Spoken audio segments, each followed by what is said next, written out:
Trump. We want to welcome in Stephen Portnoy from CBS News Radio, who is actually overseeing this area. Steve, what can you tell us? Dana, I am perched with a bird's eye view of what is going on, probably about 3/4 of a mile from it all. But just a short while ago, we heard the pops of canisters. In fact, just another one just went off as police appear to be using either some kind of a smoke canister, maybe tear gas. We're too far away, we can't tell. But clearly, they are trying to disperse this rather large crowd of several hundred protesters who have marched in the direction of press and official delegation hotels. The police seem to have effectively, at least for the moment, dispersed the crowd. They use not only those smoke or tear gas canisters, and again, we cannot tell which from our location, but they also were using water cannons to disperse the crowd. And so far, they seem to have effectively done it. The police are shielding themselves with white helmets and, of course, with shields to protect themselves from any projectiles that the protesters might be throwing in their direction. Yeah, we've been watching some of the scenes here and a few of the reports also that there have been some bottles thrown at police from this group, but that largely this group had been peacefully protesting and getting ready to start this march. There are several topics beyond just the G20 in general that they're protesting out there. What are the protesters trying to raise awareness of today? Well, you know, these kinds of protests are not altogether uncommon at these kinds of world forums. I can tell you, just in the last few seconds, we're hearing very loud pops. I can't tell exactly what they are, but they're going off in rapid succession. And again, we're about, I'd say, maybe 3/4 of a mile above, but with a bird's eye view of what's going on. And every few seconds, you'll hear the pop. I could best describe it as perhaps the sound of a firecracker. But then again, it would probably be something more. It is fire. Oh, well, there's a gentleman here who's telling me that it's fireworks, and you can see him going on. All right, no cause for alarm then. Well, and we did hear, Stephen, we heard the earlier too, as you were saying, uncertain whether or not it was possibly tear gas, but also we heard some flashbangs and devices just trying to get some smoke bombs out, trying to disperse that crowd. So understandable why you wouldn't be certain at this point. That's exactly right. We also hear the sound of sirens as police across the city are responding to what has become a large, but still for the most part controlled protest scene. It got a little out of control as police began to use their tactical gear and whatever they're using to disperse the crowd, because the crowd got rather close, uncomfortably close, to the cordoned off zone where the official delegations are staying. Remember, the G20 is not just President Trump and Angela Merkel. It is 19 world leaders plus the head of the EU here in this city from all over the world, from China and Japan and South Korea, from the UK and France, and of course President Trump from the United States. So you have all of these leaders here and a great deal of security that's meant to protect the delegations. You asked a key question, and that is how unusual is something like this, and what are they here to do? Well, these protesters are here to demonstrate against perhaps everything from globalization to individuals who are here. Maybe some of them have a mind to protest Donald Trump. He is rather popular. Recent surveys have shown that here in Europe, people have a sharply negative view of President Trump. It is a contrast to the scene we saw this morning in Warsaw, Poland, right, where there were thousands of people who came from all across that Catholic conservative country to cheer Mr. Trump. These were pictures that the leadership of Poland very much wanted the world to see. And in fact, there were reports that the people had been bought in by the ruling Law and Justice Party of Poland from all across the country to come into the square where Mr. Trump spoke this morning. But here in this seaside port city of Germany, in Hamburg, a very different scene, and it's not quite close enough perhaps for President Trump to see it, but maybe close enough for him to hear it. Yeah, I was actually just going to say it's about 8:12 right now in Germany in the evening, 2:12 here on the East Coast as we're looking at these pictures, and it seems to have calmed down a little bit. But the president at this point now isn't in this general vicinity that we know of, correct? He has a meeting later on this evening, a dinner meeting with the president of Japan and South Korea. That's right, focusing on North Korea. But all across the city, you're hearing the sound of sirens, that wah, wah, wah, wah, that European police siren. And all across, as I stand on this rooftop, I have a view of the whole cityscape. And all over the city, you hear those sirens. But the point that you're making is a good one, that is President Trump is cloistered away from all this at the official location of the G20 summit, which is a convention center. When the city set up this summit, They sent around maps and made it very clear that no one could go inside one of two secure zones without a special pass. Reporters happen to have one of those passes, but even to get even closer in, you need to go through additional layers of security. So you can imagine that even though there are many areas of the city where there are protesters that are trying to make a scene, and there has been a scene this afternoon, and you can see the smoke rising above as the canisters are being fired and police are trying to disperse the crowd. I can't imagine that it's close enough for the official delegation to be affected by any of it. You know, as we look again at these pictures as police continue to try to disperse this crowd, you started saying this before, with a G20 summit, you expect protesters. Are we seeing more this year in regards to President Trump and in regards to some of the global issues out there?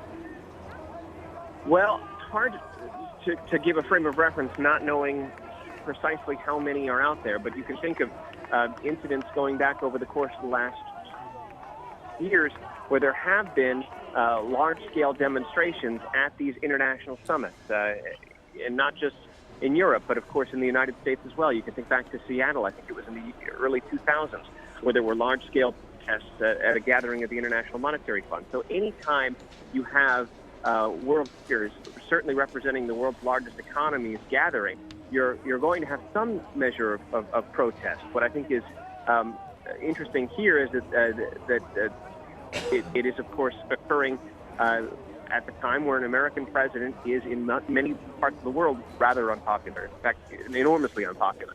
The Pew Research Center just in the last couple of weeks has done surveys of most of the major countries of the world, and you can see the view of the American president from Barack Obama in late 2016 to Donald Trump. The views just entirely fall off a cliff. So that is evidence that here in Europe, Donald Trump is a very unpopular man. On the phone with us now as well, Thomas Sparrow with DW. Thomas has been following this protest all day and the clash with police. Thomas, what can you tell us from your vantage point, what you saw? Well, I spent all day at the protest. I'm now in a safe place as soon as I saw that everything started to escalate. Police were talking about around 8,000 protesters there at the fish market, and the fish market is one of the symbols of Hamburg. That's where the protest was supposed to start, where it started a few minutes ago, and they were supposed to move from there at around 7 o'clock local time and follow a route that had been previously established, but it was clear after a few minutes that that would not be the case. In fact, after a few minutes, police started using water cannons. There were reports of protesters who had their face covered, something which is not allowed here in Germany. And we also saw, in fact, probably if you have the live images, you can see that too, protesters trying to disrupt some of the communication channels, some of the roads in Hamburg. Police were preparing for that beforehand. They said they were preparing for the worst. In fact, you could see all around Hamburg, not only at the fish market, plenty of police cars. All the major streets were blocked. You could see water cannons. Also in some of the tourist areas in and around the city center. We also spoke to some of the protesters, because some of the protesters were waiting at a camp nearby, at one of the protest camps, in fact near a church just around the fish market. And from their perception, what they told us is that they had seen provocation from the police in previous days. They obviously hoped that it wouldn't turn violent. But we're seeing now is obviously plenty of clashes around Hamburg city center. Yeah, you mentioned provocations from police that they saw before, but do we know what sparked this change in police today? Any sense of what may have happened? Well, police clearly said that they wanted to avoid any violence. There's a clear difference in Germany between peaceful protest, which is guaranteed by the law, and violent protest, which is not guaranteed by the law, which is something that authorities definitely want to prevent. And what they saw today, for example, as I mentioned earlier, were plenty of protesters who had their face covered. That is not allowed in Germany. There were also reports, but I can't confirm that myself, that the police spokesman had been attacked somehow, that he had to seek refuge, and that some of the protesters were throwing bottles or other things that they could find in the street, and that prompted the reaction. That, however, is something that we weren't able to see ourselves, because as soon as we started to see that the situation could get as heavy as it is getting, we obviously sought refuge and moved far away from where all that is happening. And Thomas, you mentioned about 8,000, I believe, on hand for this. Did it seem that the majority, though, were peaceful as compared to the others? Yes, I mean, at least the people that we spoke to earlier, those who were organizing the protest, they did seem peaceful. They had a briefing. They were eating together. They were preparing their food together. They were preparing their banners together. They seemed, at least from our perspective, peaceful. But it's clear that when you have such a large group, you say, I mean, we saw 8,000. That was the figure that police released. Some other figures say 12,000. Others say fewer than that. Police had mentioned on various occasions that among the crowd, they thought that plenty of them were potentially violent, and they were preparing for clashes like the clashes that we're seeing now in the streets of Hamburg. So I wouldn't say all of them are peaceful. I wouldn't say all of them are not peaceful. It is clear that when you have such a large group, there are plenty of them who can be violent, especially those who come from the far left scene in Germany, a far left scene that in other occasions has been violent when it comes to protests. And if anybody is just joining us, we're looking at Hamburg, Germany, where the G20 summit is going on, and a protest called the Welcome to Hell protest turned violent early, very quickly, it seemed like, from when we joined it, or at least earlier than possibly expected, and what their route had been. We're talking with Thomas Sparrow with DW, who has been following this all day. Thomas, you mentioned that some of the people you had talked to had spoken of provocations from police earlier. Did they say what specifically? Yes, in fact, it's all about these protest camps. This is something that's not new. In fact, in previous days, there were hefty discussions between police and some of the protesters regarding where these protesters were allowed or shouldn't be allowed to stay. What police had said is that obviously peaceful protest is allowed, but they didn't want protesters to camp and sleep outside. That's something that police didn't want to happen. That's something that in fact happened, and there were plenty of discussions. There were some earlier clashes a few days ago as well. And after a lot of discussions, some of the protesters did manage to, for example, find a place at a local church right near the protest. That's the place where we went to today. And that's where they told us about the previous provocations from the police, provocations that they wanted to prevent. The message, if you will, from the protesters, at least from some of the protesters that we spoke to, is that obviously they didn't want violence, but that they wouldn't stop if they felt that they were being provoked by the police. And at least that's, if you judge by the images that we're seeing, that's at least from their perspective what may have happened. But from the police perspective, they were clear all along that although peaceful protest is guaranteed, and they wanted to allow that. In fact, there had been plenty of peaceful protests in the last few days. They would not allow any violent protests. And obviously, as we are still looking at pictures and police continue to disperse this crowd here, can you give us some sense of where this protest is going on and where the G20 summit leaders may be at this point, or where their center is? Well, it seems that there are two worlds, if you will, here in Hamburg. One is the big conference hall where the actual G20 summit will take place, where many of the bilaterals, probably not all, but where some of the bilaterals will take place, where the leaders will be discussing the issues that they had on the agenda. On the other hand, you have the center of Hamburg, you have the fish market, which is one of the main symbols of the city. That's where the protest started today, and it's something that has been heavily discussed here in Germany. Why this event, why this G20, where you have thousands of people coming to the city, happens right in the center of one of Germany's main cities, and also right next to one of the areas in Hamburg, which is mostly known for being a place where left-wing groups tend to meet, where left-wing groups tend to organize their protests. The argument, the official argument by authorities regarding this is that you can't try and have a G20 with so many politicians and so many delegations somewhere completely far off. That's something that you can't find so easily here in Germany. And that the place that they found in Hamburg to do that was a place, basically the only place where they could hold such a massive event, even if that massive event is not far away from where left-wing groups tend to meet. And we continue to look at the pictures after police and protesters clashed at the G20 summit in Germany today. Talking with Thomas Sparrow from DW, who has been following this all day. Thomas, a few of the people that I've talked with already, I've asked this question. Obviously, it's a G20 summit. People have different protesting concerns. But has there been an overall theme? Have you seen more for President Trump, more for climate change, or just literally an overall protest right now going on there? There are very different interests. I mean, you're completely right when you say that. And there are completely different protests. You had yesterday, for example, a musical protest. The title would be something like "Better to Dance Plenty Than to G20." Something like that. That was a peaceful demonstration. You had a yoga demonstration. You had a zombie demonstration. Later on today, there's a poetry protest as well. So you have a variety of protests.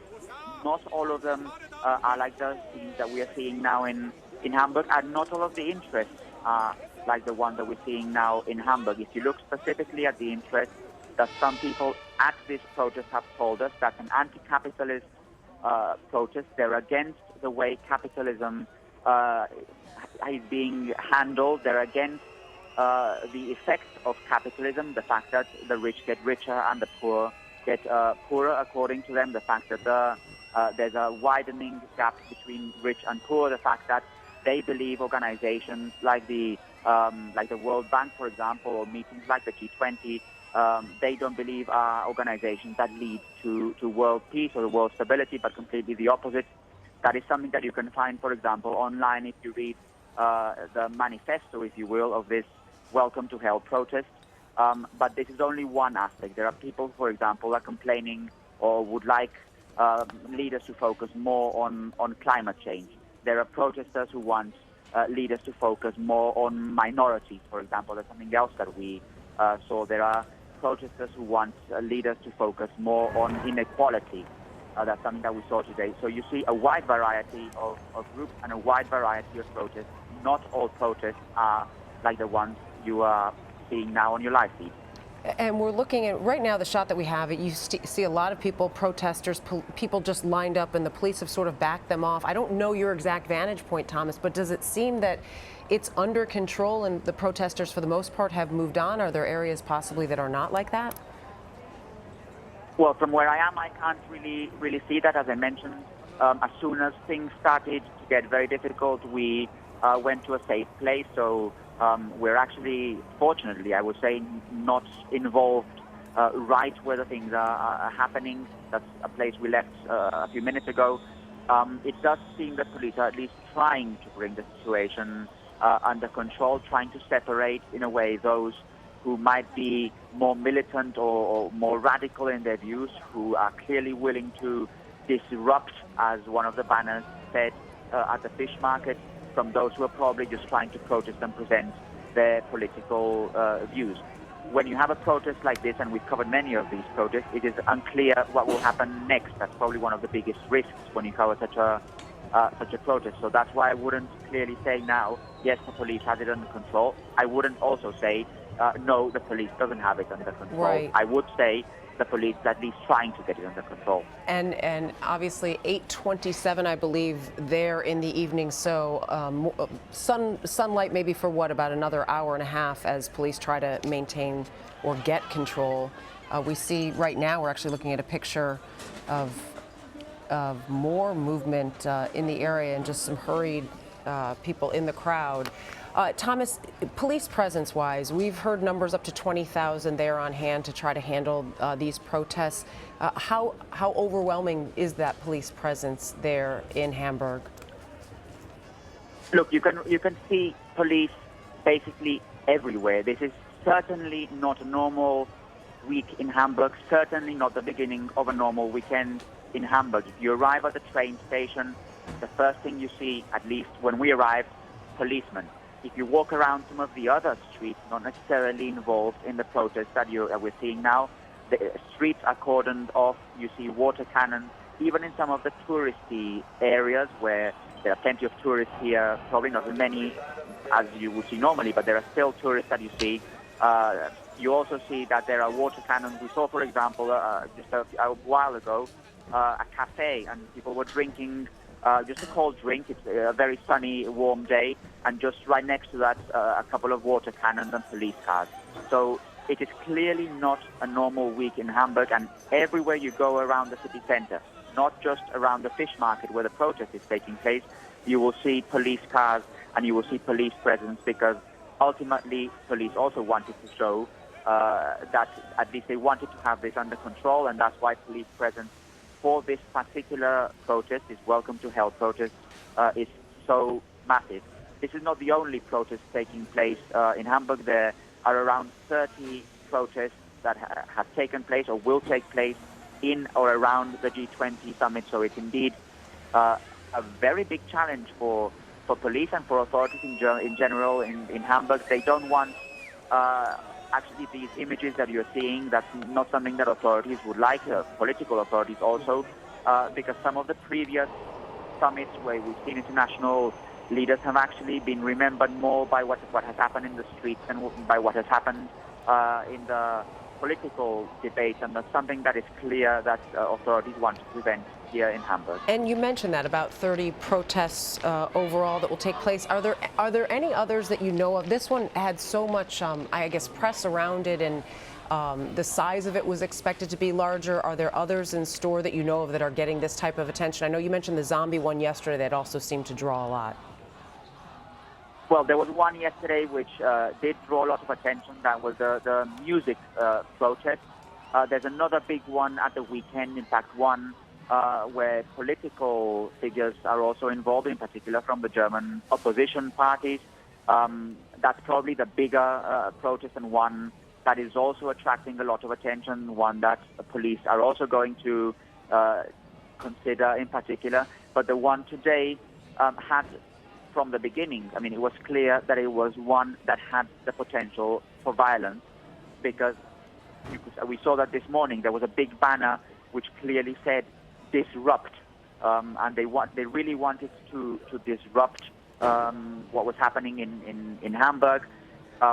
There were reports that some of the people involved in the protest today, also in the organizing of the protest, were members of the far left scene in Germany, members that certainly worry authorities here in Germany, and that's probably why you saw this massive police presence here in the city, because it was clear from the start, it was also public from the start, that this was probably the protest that was more closely watched, at least in the lead-up to the G20 summit, which officially hasn't started yet. It's taking place in the next few days.